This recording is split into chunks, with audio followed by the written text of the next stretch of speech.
iyo tuvuze uburwayi cyangwa se ibintu bijyanye n'imyuka mibi cyangwa se ibintu bijyanye n'abarozi ntushobora kubyumva neza. Uyu mudamu bwa mbere mubona yari afite ibishyimbo byinshi mu mubiri we. Nimvuga ibishyimbo nk'uko wafata ibishyimbo biri mu mufuka ukabimena hasi, wakoraga ku mubiri we ukumvamo ibishyimbo mu ruhu bikwiragiye umubiri wose. Bya bishyimbo urumva bimeze bite? Bya bishyimbo byagiye naho bisigaye n'utuntu duto duto na twomba turi gushonga, ntabwo binakindya nk'uko byandyaga.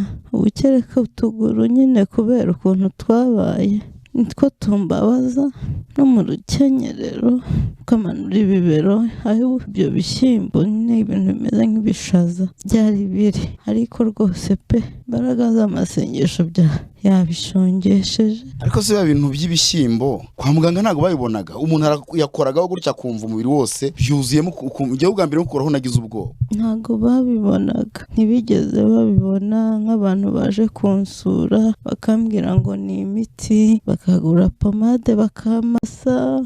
Imitsi se imera nk'ibishyimbo ibaho? Barabikandaga nyine bakamasa, bikambabaza cyane, ariko bakimuka nko ku kandi kaguru ahandi byongeye byuzuye kwa kundi, bikajyaho bikimuka bikajya nko mu kizigira, bikageraho nakora nkumva nko mu rushyi rw'akaboko byagiyemo. Ariko ubu pe ibyari mu bibero byagiye, n'ibyari mu kizigira cy'ukuboko nabyo nta birimo, n'utuntu dutoya nk'udusaka natwo wumva turimo turashonga. Wowe ntabwo wagiraga ubwoba iyo mwuhagiraga? Wowe wabyumva gute ku mubiri? Rimwe na rimwe yarampamagaraga biri kumurya cyane, rimwe na rimwe akanambwira ngo nzane icyuma mu kebe, cyangwa hari akamashini yari yaraguze ngo ngende mukandira, nyine nkabikore ko n'undi ntibigire icyo bitanga. Akamashini kameze gatese? Ni akamashini nyine ucomeka ku muriro ukagenda ukanda ku mubiri, akamashini gahinda kaba karemereye, gusa nabwo twarabikoraga ntibigire icyo bitanga.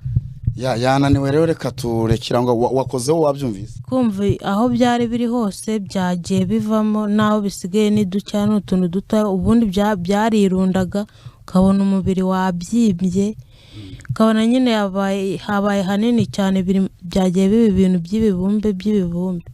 Reka mbareke rero dukora ikiganiro mu buryo burambuye. Kwicara umwanya urabona ko yatangiye gutitira, kwicara ntago ashobora kubishobora. Isi ifite ibibazo biremereye, ndetse byaburi umuti n'igisubizo. Abantu bayituyemo bose baribaza naho bizagarukira bikabayobera. Ndabasuje kandi mbifurije ibihe byiza, wowe udukurikirane hirya no hino. Amahoro y'Imana abane namwe. Murasuzwa na Nsengimana Elize nk'uko bisanzwe ku muyoboro wacu wa Isaro TV. N'ubundi kandi ngarutse kugira ngo tuganire ahangaha ndi kumwe n'umuntu w'umurwayi nk'uko bisanzwe mubizi, bamwe na bamwe bankurikirana kuri uru rubuga. Tugira amateraniro dusengeramo abarwayi barwaye indwara zigiye zitandukanye, bagiye kwa muganga barivuje bikanga, bakaza benshi barakira rero, ariko birumvikana nta nubwo bose bakira, kuko na Yesu mu gukiza abarwayi ntago yakijije bose, ariko kwizera byo turacyakomeza kwizera. Rero hano ndi kumwe n'umurwayi umaze igihe kitari gitoya arwaye, yavuye mu majyepfo, mu ntara y'amajyepfo i Huye.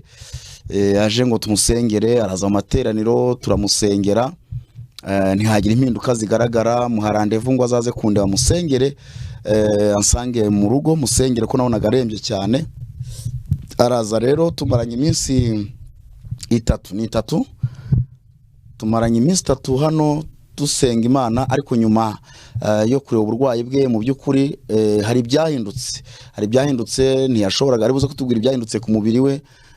Twaramusengeye rwose atangira kugira ubuzima buzima, arihindukiza, aricara buhoro. Kwicara byo nyine ni ikibazo kitoroshye, kuko ingingo zo hasi zisa nk'izangiritse uhereye mu rukenyerero, ariko kandi noneho afite n'ikibazo cyo kuba sinzi kundi bubyite uburwayi bwe ndi busobanure.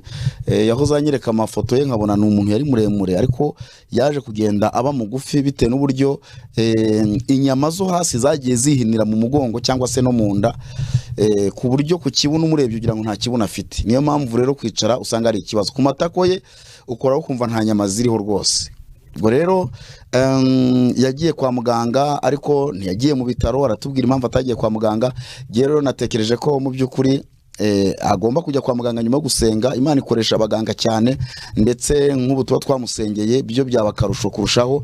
Tugiye kumuganiriza rero atubwire uburwayi bw'ukuntu bwatangiye n'uburyo bwaje. Ndagushima rero wowe wabanye natwe kandi ugakora subscribe. Imana ikumera umugisha. Reka twumve uyu mushiki wacu. Gusa icyo nabasaba murabizi, kuba bishoboye saga hato, uyu mubyeyi akeneye ubufasha bwo kuba yajya kwivuza, akeneye ubufasha mu by'ukuri uko waba wifite kose. Nimero ya telefone ndaza kuyishyiraho, jewe nimero yanjye ya telefone sinyanyikoresha, mu yo ntabariza umuntu agomba kujyaho nimero ye kugira ngo bamwivugishirize, wumva yamufasha. Ubufasha n'uburyo amazina yanjye kumuhumuriza, kumwihanganisha nyine birumvikana, ariko n'uwagira uburyo bwo kumuha amafaranga uko yaba ngona kose. Yahoze ambwira ko afite ubwishingizi bwa mituelle de santé. Ubwo rero birashoboka ko iyo umuntu afite mituelle de santé kwivuza ntago bihenda cyane, ariko hano biterwa n'uburwayi umuntu arwaye. Reka rero tumwegere atuganirize, atubwire iby'ubu burwayi, uko bwamufashe n'uko bwatangiye n'uburyo agenda yiyumva umunsi ku munsi.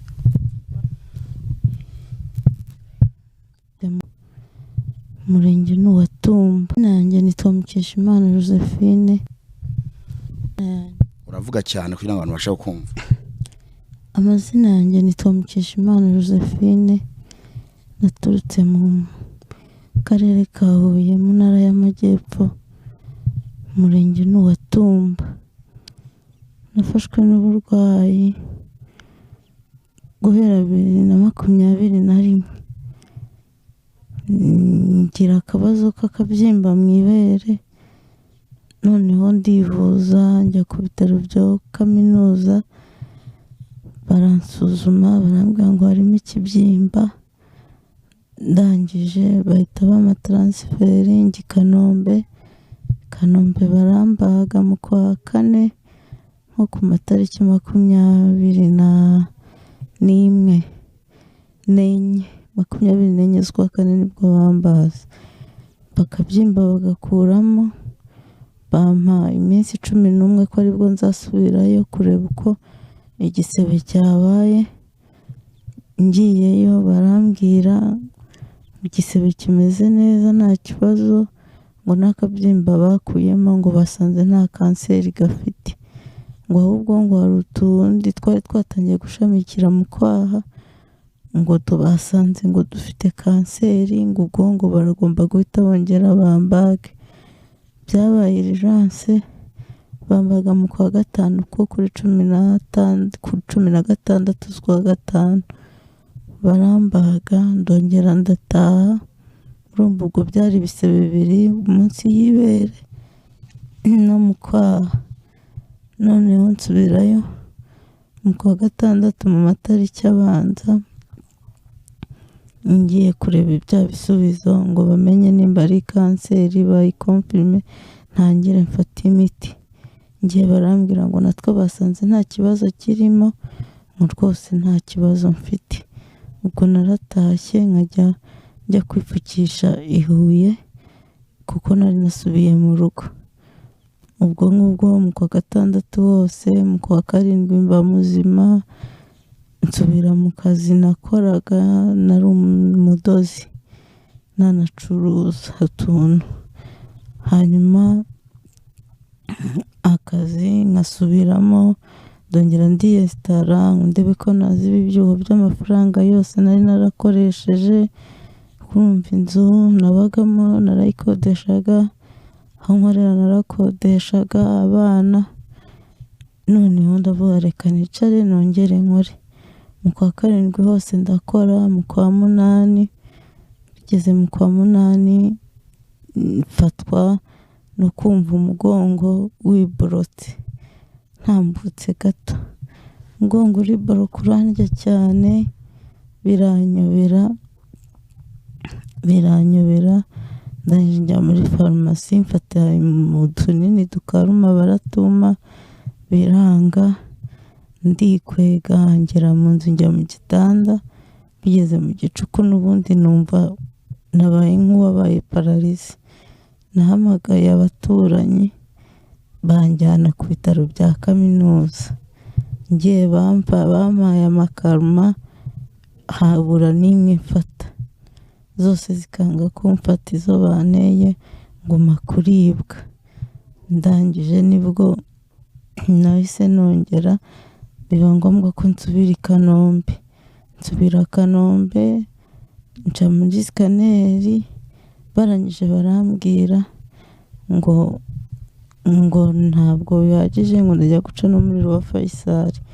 Y'i Kanombe barambwira ngo mfite ikibyimba ngo ku mugongo, ngo ariko ngo ntacyo bagikoraho, ngo ntagiye guca n'umuyaro wa Faisal. Nahise ngenda wa Faisal, mpageze hari abarwayi benshi cyane, ndarayo ku rubaraza baradukorera, ibisubizo mbishubije i Kanombe kuko bahise babimarira urgence. Ngiye Kanombe mpagera amasaha yo kwakira abarwayi yarangiye, noneho mpita mvuga kuko weekend yari yafashe, mbona kubucumbika, ndavuga reka ngende, nzaza ku wa mbere mpite nkomeza processus yo kwivuza. Naragiye ngeze mu rugo, noneho biranga burundu, magura bakare, umugongo bakare, indi irafunga, kujya kuri toilette biranga, icyo ndiye cyose ari uguhita nduka. Ibisubizo byo ku bitaro Faisal ntago babiguhaye se nyuma yo kutagiye ntwasubiyeyo? Nicyo nari ngiye kubabwira, byahise bimbera birebire, biba uko nabashaka gutega kwasiteri nzi Kigali biranga noneho, kuko ubwo gahunda kwari ukuryama ntahindukira, ntagarama n'uwikinda, nta kintu na kimwe nkora. Ubwo nkabona badabwira abantu ni mu mbariza imodoka zijya zijya i Kigali nkiyangezayo, amafaranga yanca bambwiraga 80,000. Uwo mbajije wese, uwo ntumye 80,000. Amafaranga ntabwo nari buyabone pe, nari naramaze gushirirwa burundu. Ubwo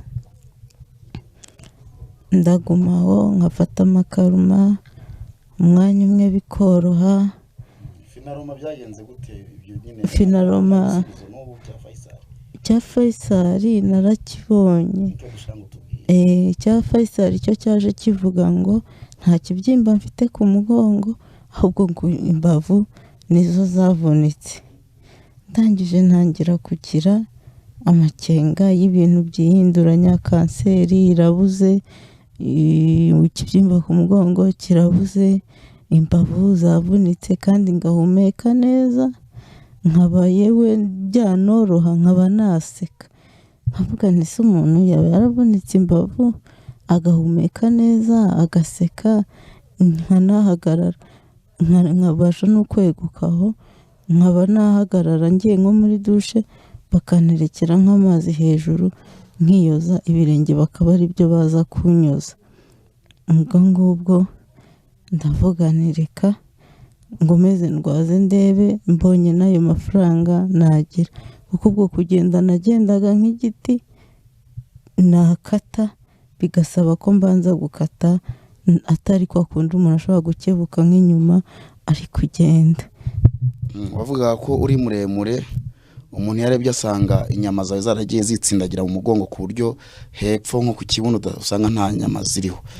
Byagenze bite? Indwara urwaye ariko ushobora kuba ari uburyo ikekamo wenda? Njyewe nakekaga yuko ari amarozi, noneho ariko nkatinya kuba najya mu binyarwanda, n'ababimbwiye nkabitinya cyane ko bavuga nka n'amafaranga yabyo ko ari menshi, none nkavuga nti se umuntu abigiyemo ntanakire. Icyo nakoze niyeguriye mu nzira y'amasengesho, abakozi b'Imana bakamfasha, ni nayo mpamvu nageze hano i Kigali. Waje uje gusenga uvuye i Huye, nicyo cyakikuzanye? Hari umuntu twari duturanye n'ubu, yaraje aje i Kigali afite imodoka, arangije arambwira ati ntacyo ngwino nkujyane. Ubwo naje ndyamyemo angeza aho ncumbitse ubu ngubu i Kabuga, arangije aragenda nyine arahansiga. Niko kuza naba nturutse i Kabuga nje ku rusengero, amafaranga akaba menshi kuko sinabaga natega moto, sinabaga natega ziriya modoka zindi, bisi zindi, bigasaba iyo mpita ndyamamo. Ubwo ngubwo amafaranga nkabona ni menshi, nabwo kuyabona ntabwo ari ibanga nabaga nayasabye, nkayasaba nk'abavandimwe nyine abo twabanye, nkabona amafaranga aruzuye nkatega namara nkaza. Niko kuba ndahangaha. hari umuntu ushobora kumva avuze ufite abana akibaza ati ese uyu muntu nta mugabo afite, bimeze bite abana ntabwo bafite se? Papa wabo twaratandukanye 2017. Kuva icyo gihe twagatandukana haciyemo imyaka 5 nibwo nahise mpura n'ibizazane by'uburwayi. Mfite abana 2. Ntabwo byoroshye rero. Uyu muntu yaraje turasenga dusenga Imana. Umunsi wa mbere aza mu rusengero mbona biranze, mu randevu ngo azansange mu rugo kuko nshobora kwakira nk'umuntu umwe bitewe n'uburwayi afite. Ahageze ndamusengera amera neza, arahindukira aricara, cyakoze kubyuka ngo ahagarare ntiyahagarara. Uniziye mpinduka ubundi uri kumva zabaye nyuma yuko dusenze? Tumaze gusenga ngeze aha nko kuba narabashaga kugarama. Nari maze iyo myaka yose narabigerageza kuko nahitaga numva ngiye nko guturika n'umwuka ntube wasohoka cyangwa kubika inda, ariko mwamaze kunsengera ibyo biraba. Noneho ikindi cyabaye kiranezeza kuba ntarabashaga kwihindukiza. Uwo mugoroba narihindukije, bunakeye ndihindukiza kuko ubundi iyo nabaga ngiye guhindukira hari uwazaga, umwana ubwo yarazaga akamfatira mu bitugu akanzamura nkicara, namara kuba nk'uwicaje ariko nicaje amaboko nkahita nahindukira agahita amanura, ubwo nahindukiye. Ariko ubwo ubuho nihindukizaga namara narinze kubyuka cyangwa ngo mbe nabyutse uwo turyamanye nkihindukiza. Ngayo nguko rero uyu mubyeyi agira uburibwe iyo avuye muri dushe. Niba ari ukwenda baba bamuteruye bamujyanye arababara. Tumaranye iminsi 3 hano n'umurwaza we, twarasenze pe. Rero natekereje kumugira inama ngo ajye kwa muganga. Icyo gihe cyose ntarajya mu bitaro, ajya kwisuzumisha ko ntarajya mu bitaro. Urebye uburibwe bafite iyo avuye muri dushe cyane cyane arataka kababara, ariko birumvikana no kuba anyeganyeze. Rero akagira n'ikibazo cyo kutarya. Ariko kuki utarya no kubera iki? Mba numva mu ndange ari hato, ibyo ndiye byose nkita numva ndiruzuye. Ariko kuva naza mwari mwahasengeye inda ku buryo ibiryo maze iminsi ndya hano ntabwo nabiryaga mu rugo ikigero cyabyo. None urumva inama nziza irutinda utajya mu bitaro, utajya kwa muganga, hari imbogamizi ufite? Nimwe mfite kujya kwa muganga, nanjye ndabishaka, cyo nari nabuze n'amikoro n'uburyo nagerayo. Uzumbwira ko ngo Faisal cyangwa Kanombe batakwakira udafite transfer ni ngombwa kandi warisuzumirijeyo? Transfer nkakora babaye duhaye imara ukwezi, kandi njye murumva umwaka n'igicura ashize. Birasaba kujya kwa kindi iwacu. Urifuza iki ubufasha? Urifuza iki ku bantu? Icyambere ni amasengesho kuko Imana ari ibikora. Ikindi niwagira uburyo bw'amikoro kuko jye pe narashiriwe nta kintu nsigaranye nabwo byamfasha. Tanga nimero yawe ya telefone iri muri mobile money urabitubwira ku buryo washaka kugira icyo akoherereza yakoherereza cyangwa se washaka kuganiriza mwaganira. Iri muri mobile money ni 07 83 042 69 ibaruye ku mazina yanjye. Yawe yitwa ndetse barayazi. Mukeshimana Josephine. Imana rero imukize yigaragaze ku buzima bwe. Nawe wumva wagira icyo wakora wamushyigikira. Ibyo ntago ari byo umuntu abwiriza umuntu kuko ndabizi ko mujya mugira umutima wo kubikora no gutabara. Iyo ni nimero ya telefone ngendanwa kandi abari kumwe nayo mwamuvugisha mukamuhumuriza. Imana ibahumugisha kandi bagiriye neza. Ndabashimiye kubana natwe muri aka kanya kangana gutya. Ni Nsengimana Elize, reka tuzasubira ubutaha.